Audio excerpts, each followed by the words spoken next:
Bom dia. Se você está feliz, dê mais uma salva de palmas ao nosso Senhor Jesus.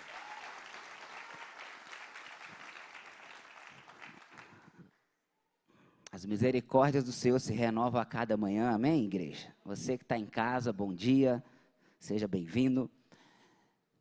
Alguns dias atrás eu ministrei uma mensagem aqui chamada Vencendo as Batalhas Espirituais, eu não consegui terminar, e hoje a gente vai dar uma continuidade.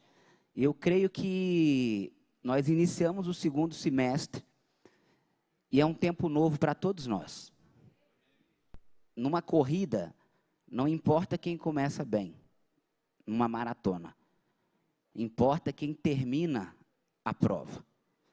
Eu não sei como sua vida está até agora, até esse momento, mas eu quero ser profeta na sua vida e te dizer que a corrida não acabou e Deus vai te levantar e você vai chegar no final e você vai ser honrado em nome de Jesus.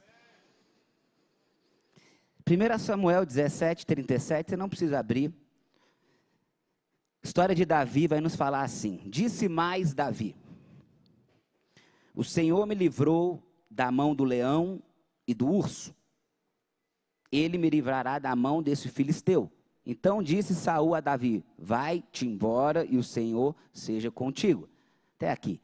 Todo mundo conhece a história de Davi, e essa mensagem, esse versículo aqui está falando algo. Que quando Davi ia ter uma grande batalha, um grande desafio, um grande gigante, o que ele fala? Deus, o Senhor, me livrou das garras de um leão e de um urso. Ele também vai me dar a vitória sobre esse gigante. O mesmo Deus que fez você vencer várias batalhas, Ele também vai estar na sua vida para você vencer essa grande batalha que você está lutando. Davi é conhecido segundo o coração de Deus. Não porque ele não errava, não porque ele não chorava, não porque ele não tinha deslizes, pelo contrário. Davi adulterou, Davi caiu, Davi matou uma pessoa, mandou matar uma pessoa, ele errou. Ele era um homem de guerra, ele era um homem de oração. Mas por que ele é segundo o coração de Deus? Porque ele se quebrantava, ele se arrependia, ele pedia perdão, ele quebrava a dura cerviz, ele colocava o joelho no chão, ele adorava. Como eram as orações, às vezes, dele no quarto secreto: Senhor, os meus ossos dói. Enquanto eu não perdoo, meus ossos dói. Senhor, por que se abate a minha alma? Por que se entristece dentro de mim? Por muitas madrugadas o meu choro é o meu alimento. As pessoas me perguntam: onde está o meu Deus? Isso é uma oração de alguém sofrendo. Mas de repente ele fala: espere em Deus, que ainda o louvarei. Eu quero te dizer que talvez você não conheça todas as guerras de Davi, porque são muitas.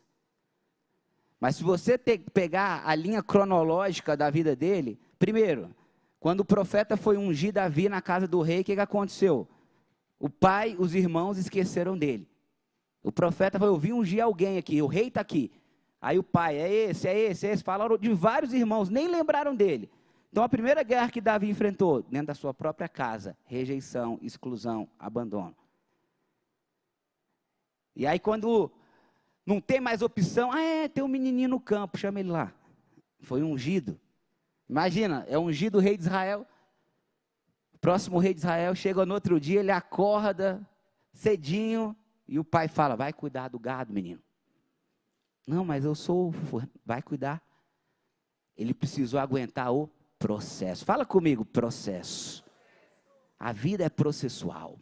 Deus é processual. Inverno, verão, outono, primavera, dia, noite. Deus de Abraão, Isaac, Jacó. Deus é processual. Você planta, você cuida, você rega, depois você colhe. Quem não resiste o processo, para no meio do caminho. Muitas pessoas não fracassam na vida, elas desistem. Certa vez alguém falou: fracassado nunca começa, o perdedor sempre para, o vencedor é aquele que nunca desiste. Quem vence? Aquele que nunca desiste. Tiago fala: feliz é o homem e a mulher que passa pela prova com... Me deu um branco aqui agora, gente. Cadê os os bíblicos. Passa pela prova com alegria. Feliz é aquele que passa pela prova com alegria, porque depois de aprovado, recebe a coroa da vida. Não é passa pela prova reclamando, não é passa pela prova chorando, não é passa pela prova se vitimizando, é passa pela prova sabendo, eu sei em quem eu tenho crido, tudo posso naquele que me fortalece, Deus vai me honrar nessa prova, eu vou chegar do outro lado. Não é fácil passar pela prova sem reclamar, mas é possível.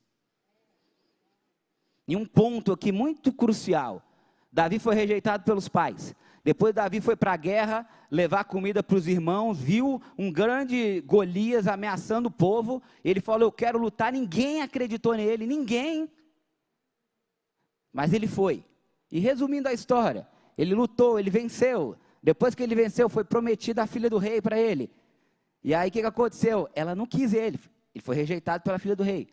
Daqui a pouco o próprio rei tentou matar Davi, ele foi rejeitado pelo próprio rei. Daqui a pouco ele teve que fugir, quando ele fugiu, ele teve que se meter no exército inimigo, filisteu. Chegou lá, o povo desconfiou dele, rejeitou ele também. Daqui a pouco ele teve que fugir, foi para a caverna dos Adulão, que eram os revoltados da época. Chegou lá, o povo rejeitou ele também, ele teve que fugir de lá. Ele teve muitas guerras difíceis. Mas qual é o ponto aqui dessa nossa introdução? Teve uma guerra que ele venceu, que a vida dele mudou. Ele não venceu todas as guerras. Não foi fácil todo o processo. Mas teve uma guerra que mudou tudo. Quando ele derrubou Golias, ele foi promovido. Quando ele derrubou Golias, ele teve uma mudança geográfica. Quando ele venceu Golias, ele teve uma mudança de patente. Quando ele venceu Golias, ele teve uma promessa de casamento. Eu quero dizer algo para você. Tem um Golias na sua vida que precisa ser derrubado.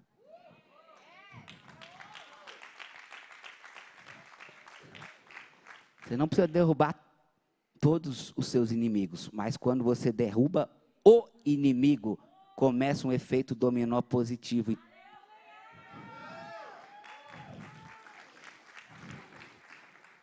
Na guerra, imagina o exército de Davi e o exército do inimigo.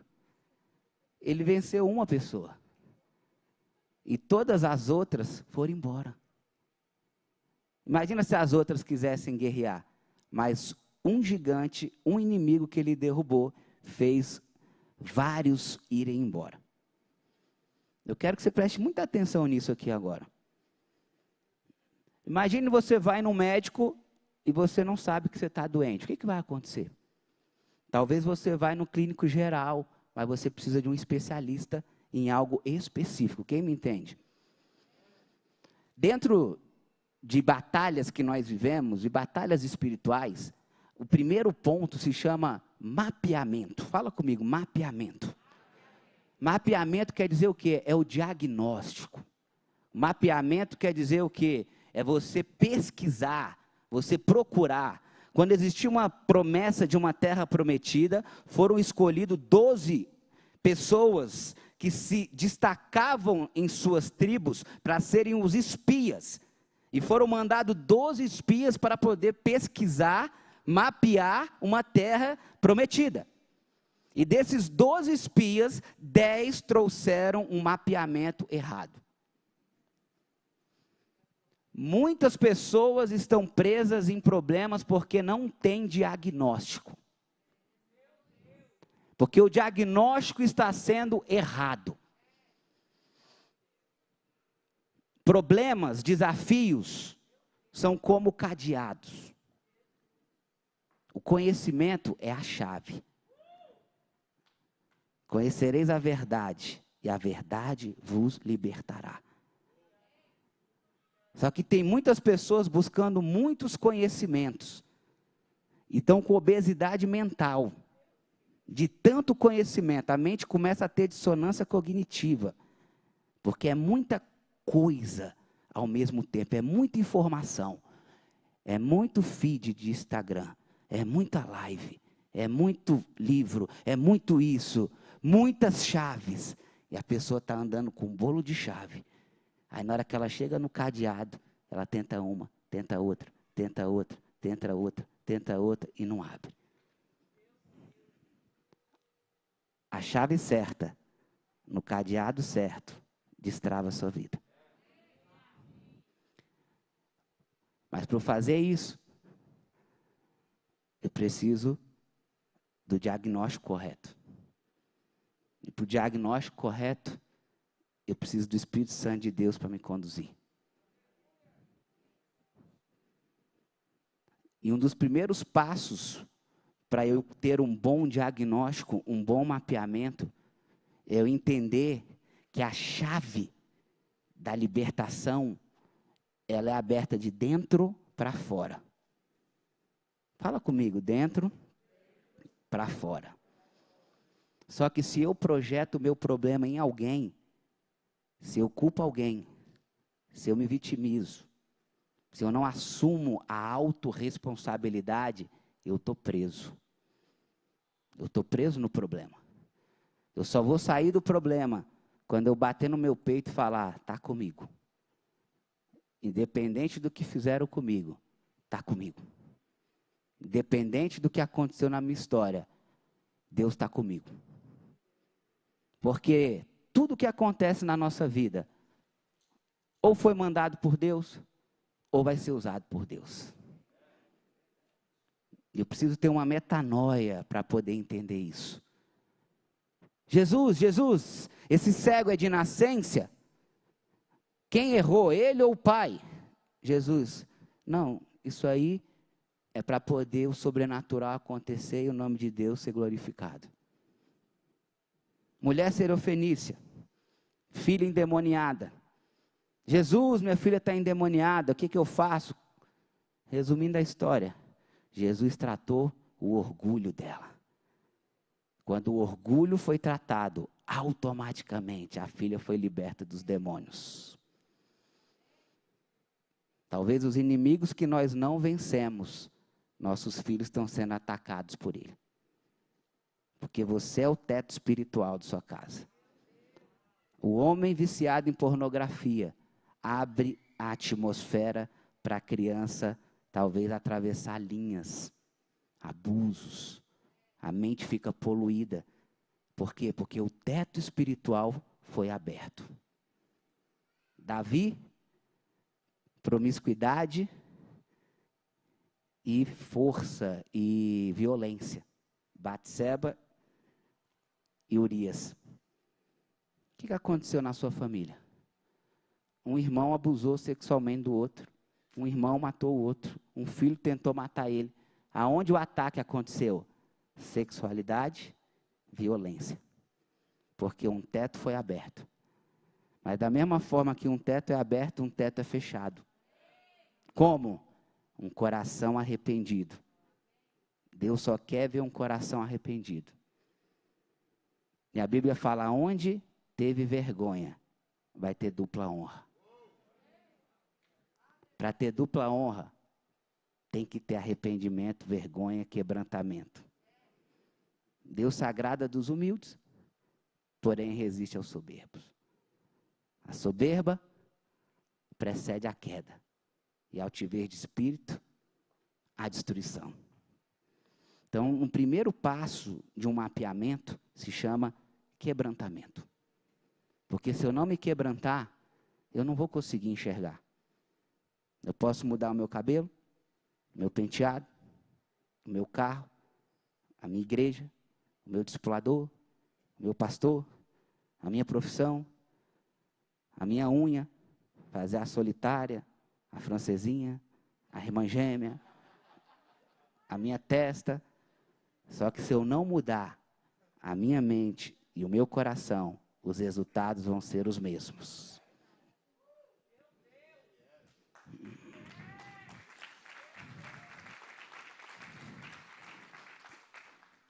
A guerra espiritual, ela é vencida através do processo de santificação. Porque o processo de santificação é uma mudança de dentro para fora. A religião prega que você não pode isso, você não pode aquilo. Se você não dizimar, você vai para o inferno. Se você trair, é isso que vai acontecer. Se tal coisa, o bancarrota invade. A religião prega a ameaça, prega a punição. Agora a espiritualidade é o seguinte: eu amo tanto Deus que eu não vou errar. Ele é meu pai. Eu amo tanto a minha esposa que eu não vou ser levado pelos meus hormônios, pelos meus desejos, porque a conta chega. Ela vai chegar. Ela está chegando. Só que as pessoas não ligam os pontos. Aí ela está com uma debilidade e ela arruma um nome para isso. Isso é uma depressão, isso é uma ansiedade, isso é um pânico, isso é uma bipolaridade. Não, é insônia, é normal, é familiar. Não, isso é aquilo. Não, eu não prospero porque está tudo muito difícil. Ela vai ligando os nomes. Mas, na verdade, eu preciso descobrir a origem. O que está gerando a minha vida estar travada em alguma área? Tudo tem conexão. O que tem a ver uma mãe se humilhar e a filha se libertar de um demônio? Racionalmente, o que tem a ver? Porque uma das leis do mundo espiritual se chama herança. Você tem uma herança física, você tem uma herança genética, você tem uma herança comportamental, você tem uma herança material e você tem uma herança espiritual. Quem me entende pode dizer um amém? Então, às vezes nós estamos passando herança ou recebendo herança de coisas que não são legais. Mas como que eu quebro? Gente, como, o mundo espiritual, ele é tão verdade. Só que tem gente que ignora. E como que funciona no mundo espiritual? É simples. De repente você faz uma oração: Deus, eu perdoo meu pai, eu perdoo minha mãe. De repente aquela maldição que estava passando na sua vida cessou ali. Esse sentimento negativo é que conectava a repetição de padrão. É uma oração: Deus, hoje eu entrego a minha vida a Ti. Eis que estou à porta e bato. Quem abrir a porta, Deus entrará e ceará contigo. Só que tem gente que abriu a porta só de um pedacinho da vida.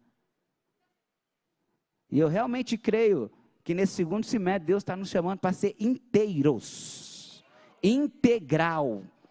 Corpo, alma e espírito. Pergunta que eu tenho para você. Você tomar o remédio errado não resolve. Imagina você está tomando um remédio para dor de cabeça, mas você está com dor de barriga. Resolve? Não, piora. Alguns anos atrás eu estava aqui nessa igreja e eu passei uma crise, comecei a ficar com muito frio, eu não estava aguentando de frio. Muitos anos atrás, era um membro como vocês, e eu saí daqui com a minha esposa, fui direto para o hospital. Cheguei no hospital, o médico fez todos os exames e falou: está tudo normal. Eu falei: não está normal. Eu estou morrendo. Ele: não está, não. O meu coração está batendo mais forte, está algo acontecendo. Ele: não, você está normal, está aqui. E aí, fui para casa sem diagnóstico, me mandou para um neuro, fiz lá uma outra bateria de exames, fiz um monte de coisa. O cara falou: é emocional. Eu falei: sério? Mas parecia tão real. Aí ele me passou um monte de remédio, tarja preta. Aí eu comecei a olhar os remédios e os efeitos colaterais. Eu falei: meu Deus, o efeito colateral eu vou ficar pior do que eu estou. E aí eu fui fazer o quê? Orar. E quando eu fui orar, Deus fala com cada um de uma forma, amém, gente? Tem gente que fala: que é esse negócio de Deus falou comigo? Tem gente que Deus fala através, ela está no trânsito, mente turbulenta, de repente ela olha a placa do carro, paz, PAZ, ela fala: Deus está falando. Tem gente que fala assim, tem gente que fala que abriu a Bíblia, Deus falou. Mas Deus fala com uns, com um diálogo interno, uma vozinha. Deus fala com outros através de uma intuição, uma impressão espiritual. Deus fala com outro através de pessoas, manda alguém te dar um recado. Deus fala com você através de uma música, quem me entende? Eu tenho a minha forma de me comunicar com o Espírito Santo de Deus. E ali ele me falou, Paulo, esse remédio vai te dopar. Você não precisa se dopar, você precisa tomar uma decisão. E tinha uma decisão que eu precisava tomar naquela época, que era uma transição profissional. E a falta da decisão me deixou doente. Porque quando a boca não fala, o corpo grita.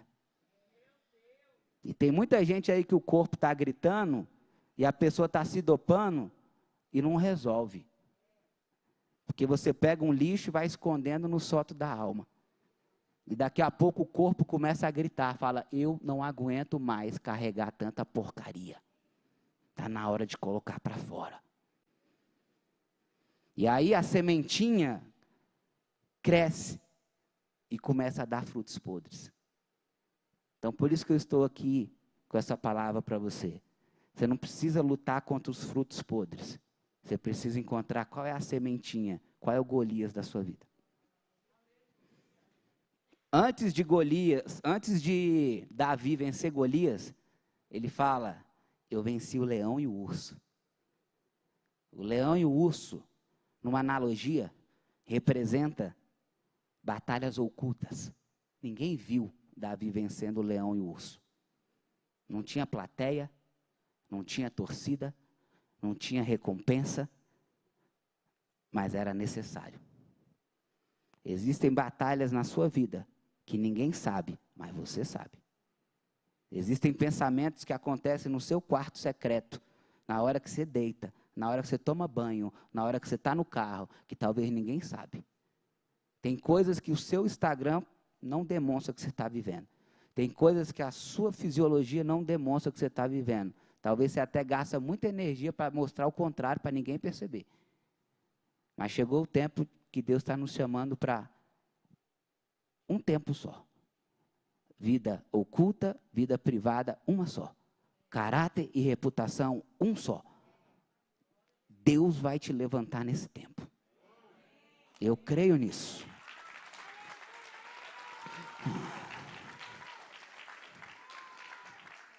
Mas para isso, primeira coisa, vença o seu orgulho. Vença o seu orgulho. Eu nunca vou ser curado se eu não assumir que eu estou ferido. Eu nunca vou ser totalmente curado se eu sempre colocar um band-aid no machucado e eu nunca cortar, abrir para tirar o espinho que está na carne. Você vai ter que tomar uma decisão. Você quer andar com espinho na carne a vida toda? Ou você quer sofrer como nunca, talvez, para tirar esse espinho, para não sofrer nunca mais? Tem gente que acha que dói mexer em algumas coisas. Eu não quero sofrer, desculpe te informar, você já está sofrendo. E é muito fácil a gente julgar o outro, e é muito difícil nós nos autoavaliarmos. Jesus, sábio, falou, eu não entendo o ser humano. Vê um cisco no olho do irmão, mas não vê um tronco no seu olho. Aquele que nunca errou, julgue e atire a primeira pedra. Aquele que nunca errou com seu filho, julgue seu pai e sua mãe. Aquele que nunca errou com um liderado seu, julgue o seu líder. Tem gente que nunca foi pai nem mãe e quer julgar o pai e a mãe. Você nem sabe o que é isso. Talvez o seu pai e sua mãe não foi o melhor pai e nem a melhor mãe, mas deixa eu te falar, cada um dá o que tem. E ele já está dando muito mais do que ele recebeu.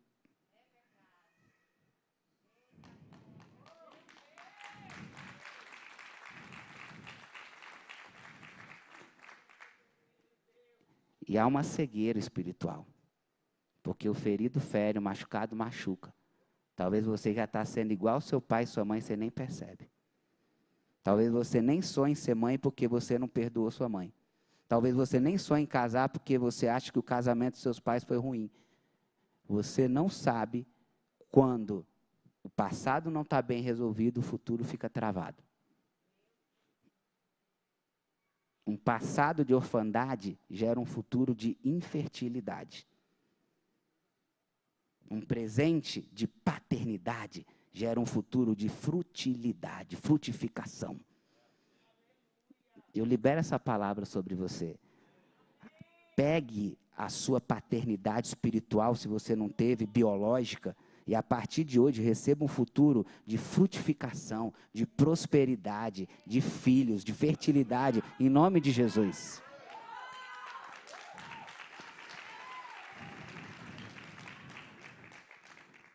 A sua vida exterior, ela é a projeção da sua vida interna. Jesus falou, pelos frutos eu sei se a árvore é boa. Então, se as suas árvores não estão sendo boas, se os seus frutos não estão sendo bons, tem algo errado na árvore. Só que as pessoas olham o hoje. Na nossa cultura ocidental, as pessoas olham o hoje. Mas no Oriente, as pessoas entendem mais essa questão atemporal, tempo kairós, passado, presente, futuro. Imagine, Deus apareceu para Salomão e falou, Salomão, o que tu quer? Escolhe qualquer coisa. Ele falou, eu quero sabedoria. Sim ou não, gente? E olha que interessante aqui. Imagine se Deus aparecesse para você nesse culto. Daqui a pouco você vai fechar os seus olhos aí e a gente vai fazer um ato aqui profético e perguntar, Deus, responda essa pergunta para as pessoas. Já vai fazer isso. Mas Deus apareceu para Salomão e falou, o que tu quer? O que Salomão falou, gente? Ele não falou, deixa eu ir orar. Deixa eu falar com o meu líder ali no monte. Deixa eu fazer um propósito. Deixa eu fazer um jejum. Não, ele falou na hora. Sabedoria. Mas por que ele falou na hora? Provérbios 4 vai dizer assim, ouve, filho, a correção do pai. E estai atento para conhecerdes a prudência, pois dou-vos boa doutrina, não deixeis minha lei. Aí aqui é Salomão falando. Provérbios 4, versículo 3. Pois eu era filho de meu pai, tenro e único, eu era criança, em estima diante da minha mãe, família, pai, mãe, e ele me ensinava e dizia, retenha a minha palavra, o teu coração, guarda os meus mandamentos e vive, adquire a sabedoria. O pai estava ensinando para o filho. Adquire inteligência e não te esqueça, nem te aparte das palavras da minha boca. Não desampares a sabedoria, e ela te guardará. Ama ela, e ela te conservará. Sabedoria é a coisa principal. Adquire, pois, a sabedoria. Sim, contudo, o que possuis, adquire a sabedoria. E continua. Isso já estava registrado na mente de uma criança que o pai ensinou. E quando Deus chegou, ele não precisou pensar, já estava lá. Já estava no registro. Já era uma programação. Já era DNA, porque o pai liberou a palavra correta. Pergunta, qual a palavra que você tem liberado para o seu filho? Sua desgraça. Você faz tudo errado. Você não acerta uma. Você parece que não é meu filho. Nós podemos falar isso, mas também nós podemos falar de outra forma, sem punir, sem agredir, sem estigmatizar a identidade de alguém. Uma pessoa errou, você pode falar assim, você é louco, você é maluco, você é doido, a mesma coisa você pode falar, essa sua atitude foi irresponsável hoje. Você ataca a identidade da pessoa. Você é igual a sua mãe, sua maluca, vai se tratar. Aqui não acontece isso. Tem uns primos que acontece isso. Mas a mesma coisa você pode falar, a sua atitude hoje foi um pouco descontrolada. Eu me senti mal com isso, eu me senti desonrado. É diferente ou não é? Filho, o que você fez hoje não foi legal. Você é um profeta de Deus. É isso que eu vejo dentro de você. E Deus talvez está quebrando o que falaram para você. Porque da mesma forma que nós podemos errar com nossos filhos, talvez erraram com o nosso. E se eu procuro culpados, eu machuco inocentes. Se eu não perdoo o que fizeram comigo, eu vou fazer sem nem perceber. Eu creio hoje que Deus está quebrando toda palavra que foi lançada contra você, inconscientemente, ignorantemente pelos seus pais, e Deus está liberando. Levante as suas mãos ao céu. Deus está liberando uma nova palavra para você. Filho, filha, você é a imagem e semelhança do Criador. Filho e filha, aonde você colocar a planta dos seus pés, você vai prosperar. Filho e filha, existe uma soberana vocação sobre você. Você não vai andar perdido pelo mundo. Você vai saber quem você é e você vai ter um dom, um talento, uma habilidade. Você vai ser transbordo. Aonde você passar, você vai ser o sal da terra. Você vai ser o luz do mundo. Você é o embaixador do céu na terra, você é poderoso, ninguém pode te estigmatizar, te acusar, te diminuir. A partir de hoje você vai sair daqui sobrenaturalmente forte, cheio do poder de Deus, cheio de esperança, cheio de expectativa, e você está vencendo hoje nesse culto, leão e ursos, batalhas ocultas, que ninguém sabe, que ninguém vê, que ninguém imagina, e quando você sai daqui com essas vitórias conquistadas, você se levanta, e lá fora está o seu grande gigante chamado Golias, e você vai derrubar esse gigante lá fora, e as pessoas não vão entender como você conseguiu, e você vai lembrar, Deus fez eu vencer o leão e o urso naquele culto, e hoje eu estou vencendo o meu gigante aqui fora, porque não é por força, nem por violência, mas é pelo poder do meu Espírito, diz o Senhor dos Exércitos, que não dorme nem dormita, o guarda de Israel. Existe um leão e uma leoa dentro de você. Deus fala, ei, Ele não te deu espírito de medo, mas te deu espírito de coragem, de força. Diga ao fraco, eu sou forte. Você consegue repetir comigo? Diga ao fraco, eu sou forte.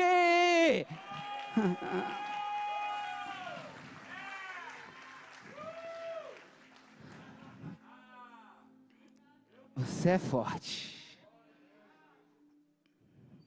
Deus não nos deu espírito de medo, mas de coragem, de ousadia, de força. Para eu vencer o inimigo, eu tenho que dar um nome para ele. E o bispo pregou essa semana sobre o poder do nome. Sabe por quê? Porque se eu não dou um nome, eu não sei da onde está vindo os ataques.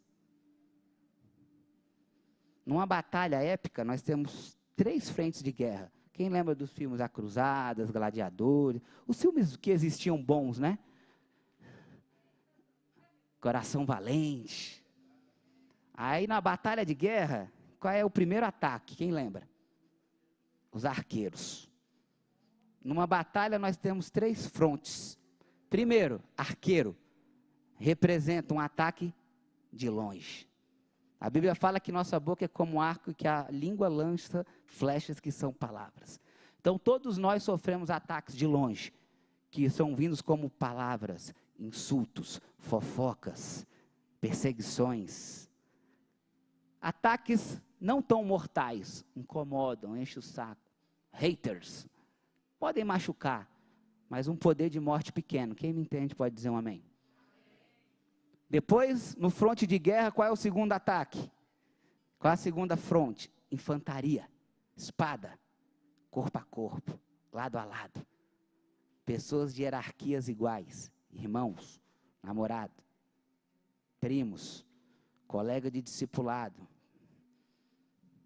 Alguém, primo, mesmo hierarquia. É mais certeiro, porque tem mais proximidade. Quanto mais intimidade, mais assertividade na dor. Quanto mais distante, menos intimidade, o ataque machuca menos. Quanto mais perto, mais intimidade. Terceira fronte na guerra, quem lembra? De repente vem assim até escondido às vezes a cavalaria. Cavalaria representa um ataque de cima para baixo. É o mais mortal. E quem são as pessoas que mais podem nos machucar? Ataque de cima para baixo. Figuras de autoridade que estão no nosso ciclo de intimidade. Pai, mãe, professor, pastor, líder espiritual, tios, talvez irmãos mais velhos, pessoas que nós vemos como uma figura de autoridade e que estão no nosso ciclo de intimidade. Mas Deus está te chamando hoje para trazer o entendimento. E entender o nome. Porque quando eu entendo o nome, Jesus é tão sábio que ele falou assim: todo joelho tem que se dobrar, toda língua tem que confessar, todo inimigo tem que cair na autoridade do nome de Jesus. Mas para eu fazer uma oração assertiva, o mundo espiritual é específico. Eu preciso orar específico. Sabe quando um demônio manifesta? Ou quando a presença de Deus está muito forte, ele não consegue ficar ali, ou quando ele é descoberto. Cansei de atender pessoas que na hora que ela ia perdoar o pai ou a mãe, manifestavam um demônio e falavam: eu não vou sair daqui, não vou deixar. E a pessoa nem sabia que tinha um negócio desse dentro dela. Porque ele não quer aparecer, está escondido. Só que na hora que acabou a legalidade dele, já era. A nossa luta não é contra carne nem sangue, mas é contra principados, potestades, dominadores, hostes nas regiões celestes. A nossa guerra não é contra pessoas. Talvez o mal usa de pessoas, não que está dentro das pessoas, mas são frequências, são conexões. De repente a pessoa se conectou a uma frequência errada e ela está sendo ali um canal para te liberar uma palavra que vai te machucar. E a Bíblia fala: não julgue a profecia, não julgue o profeta, julgue a profecia. Não julgue o que a pessoa, não julgue a pessoa que quer te machucar, julgue só a palavra. Quem me entende? Porque talvez ali ela não queria estar falando aquilo. Só que ela está fraca espiritualmente, de repente ela se conectou a uma frequência errada e ela está fazendo algo que ela nem queria também. E quantas vezes somos nós que fazemos isso?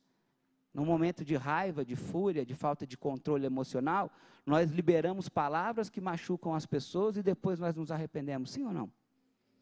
O mesmo Pedro que Jesus falou: uau, não foi carne nem sangue que te revelou, mas foi meu Pai que está no céu.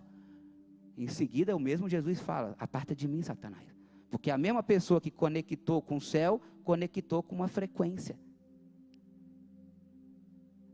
Então a gente precisa aprender o quê? Perdoar, liberar. Isso te dá patente no mundo espiritual. Te dá força. Isso quebra as legalidades. Isso quebra as portas. A gente não luta exatamente contra esses espíritos, essas forças. A nossa luta é o quê? Fechar as portas, as legalidades, confessar os nossos pecados, ver os nossos erros, quebrar o orgulho, como a Bíblia fala, e de repente, acabou, é liberdade, você está livre, seu gigante caiu, ele não vai mais poder ter acesso a você.